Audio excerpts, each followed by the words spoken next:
আমি দীপ দত্ত, এবিভিপি রাজ্য সম্পাদক, উত্তরবঙ্গ। আজকে রায়গঞ্জ বিশ্ববিদ্যালয়ে যে কোটি কোটি টাকার দুর্নীতি সামনে এসেছে, তার মূল অভিযুক্ত কাণ্ডারিকে আমরা সকলে জানি।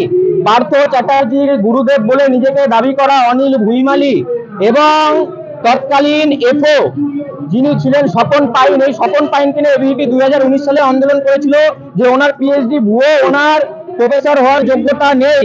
এই সমস্ত ব্যক্তি এবং অশোক দাস, নির্ঝর সরকার, এর সাথে কালীশঙ্কর তিওয়ারি, এই সমস্ত ব্যক্তিরা মিলে এই কোটি কোটি টাকার দুর্নীতি করেছে। এবং এই ভিসি বাংলোর 50 লক্ষ টাকা কার পকেটে গেল, টেন্ডার ছাড়া গাড়ি কি করে এলো, এবং পুকুর সংস্কারে 28 লক্ষ টাকা কি করে লাগে, এই সমস্ত প্রশ্ন আমরা রেখে যাচ্ছি। এর অতি সত্ত্বেও যদি তদন্ত না হয়, অখিল ভারতীয় বিদ্যার্থী পরিষদ আজকে ঘোষণা করেছে 5 দিনের ডেডলাইন। 5 দিন পর থেকে আমরা লাগাতার এখানে আমরণ অনশনে বসবো, প্রয়োজনে প্রতিদিন এখানে আমরা ধর্ণা করবো, আমরণ অনশনে বসবো, এবং এর সুরাহা না হওয়া অব্দি আমরা আন্দোলন জারি রেখে যাব।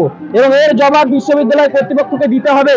যেখানে ছাত্রদের জন্য মেস নেই, সেখানে 3.5 কোটি টাকার ভিসির জন্য বাংলো, ছাত্রছাত্রীরা পড়াশোনা করতে পারছে না, থাকার মেস নেই, কিন্তু 3.5 কোটি টাকার ভিসির বাংলো রয়েছে। এর জবাবদিহি কারা করবে? এবং প্রভাবশালী তত্ত্বকারীরা যারা প্রমোশন নিয়েছে, আমরা সেই সমস্ত বিষয়ে জানি। এই যে প্রমোশন গুলো হয়েছে, এই বিষয়ে অখিল ভারতীয় বিদ্যার্থী পরিষদ অতি সত্ত্বের লাগাতার আন্দোলন জারি করবে। এবং এর দ্রুত সুরাহা না হলে আমরা আমরণ অনশনে বসবো। 5 দিনের ডেডলাইন দিয়ে যাচ্ছে।